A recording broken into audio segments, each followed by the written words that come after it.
Hi guys! New camera, new micro today. Let's try this new setup. Yay, I'm so excited. Anyway, today I want to talk about parolacce. Bad words in Italian have become an important part of daily conversation too. Che cazzo vuoi? So I thought that may be useful as well.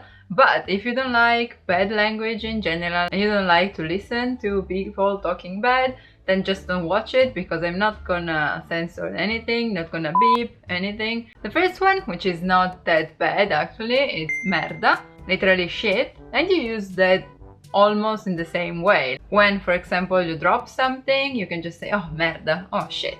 Or if you forgot something, oh merda, yeah, that works too. And as in English, you can also combine it with other words. For example, if I say, ah, questo libro di merda è proprio noioso, like, ah, this shitty book is really boring. So you just say word di merda, works perfectly fine. And it can also be an insult if you say pezzo di merda, so piece of shit to someone.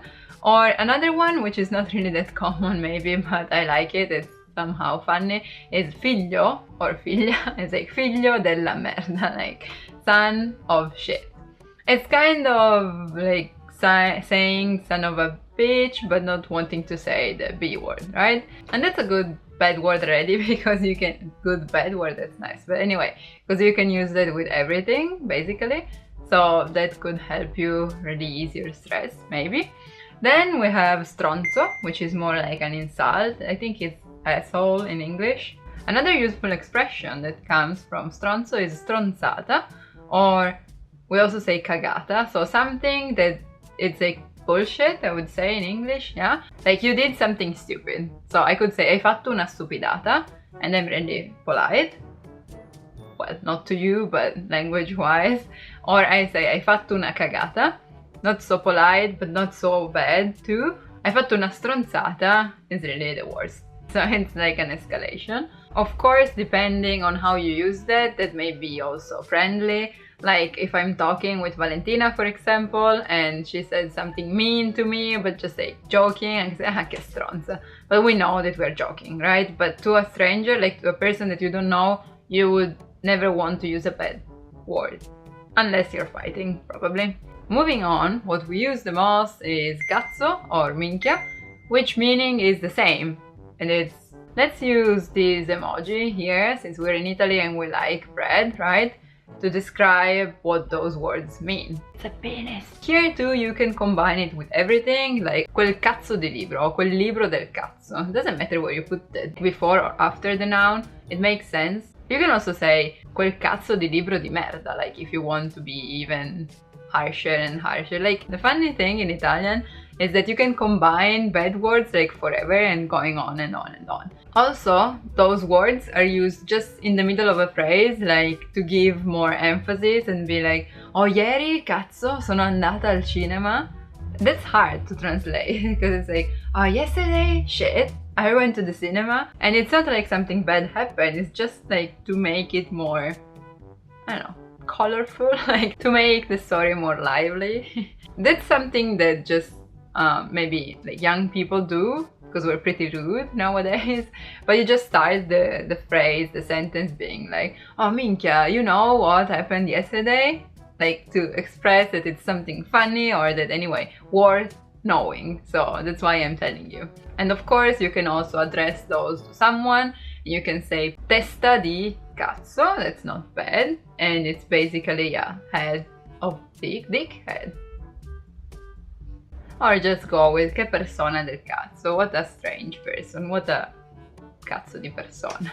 It's really hard to translate that, maybe you can help me with that. No, that will just turn into many bad comments, but anyway. Oh yeah, something for like addressing the temperature. For example, now it's really cold and you can say che cazzo di freddo, like what a shitty weather.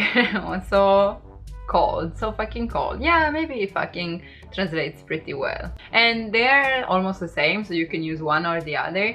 And this is particularly like, it depends on where you are in Italy. Some regions prefer, not prefer, but are more used to use cazzo, some others to use minchia. And that's pretty funny too. Probably the most common one is when someone is talking to you and you just don't get what they mean, or they're just saying something stupid or crazy, you just say che cazzo dici? what the fuck are you saying? Ja, ashta, ishoni gohan tabeyokka. Che cazzo hai detto? What the hell did you say? Then, to say something like beach, we have two words actually, puttana and troia. It's different meaning than in English, I guess, because in English when you say, you bitch, it's more like you stronza, and not really meaning that you sleep with many people, right? That's more like slut, I would say. There's a nice way to say puttana or troia, which is prostituta, and it's not just a nice way, it's just the job itself. That's the name to address that kind of job, okay? Coglione, let's say, taking again the example before, the bread, coglione is the tomato here. Just one. Two is coglioni. When something is boring and you don't want to do that anymore, or you just don't want to do that in general, you say, che due coglioni, like, oh, two balls. Yeah. While if you use that to someone, che coglione, it's really to say that you're just asshole again.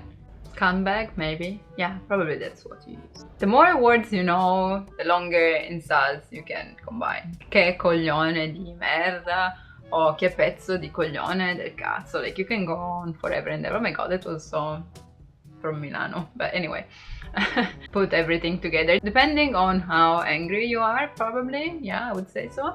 And then, of course, the one that everyone knows, even though I think everyone knew all of them, vaffanculo. Allora, the expression itself would be vai a fare in culo, okay? But then you can make it shorter and it can just be vai a fan culo, oppure vaffanculo, or just fanculo altogether. You can't say just culo though, because culo is only S, so that doesn't really make sense. This one also depends on how serious you are.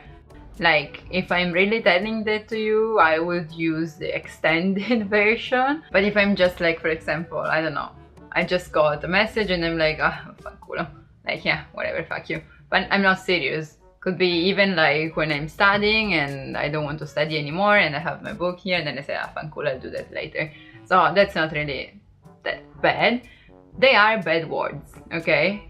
But recently, they are more common, so you don't really get that offended if someone says that to you. Of course, you know already that that person is not polite, not formal, and not kind. So in general it gives a bad impression, but once you're a friend, I would say you can use that, and sometimes it's just funny. For example, when someone is really angry and they're just, like, as I was saying before, combining the words all together, you never know what to expect. Sometimes they just mess it up, so it's funny too. Allora, mi lasci parlare o no? Hai capito? Che non posso ascoltarti, stai parlando solo tu! E mi hai proprio rotto i coglioni, hai capito? Perché non sono un automa, sono una persona, a un certo punto te lo devo proprio dire! Vaffanculo! Vaffanculo! V-A-F-F, culo! Tu, il tuo negozio, la tua villa di merda, mi fai schifo! Stronzo! And yeah.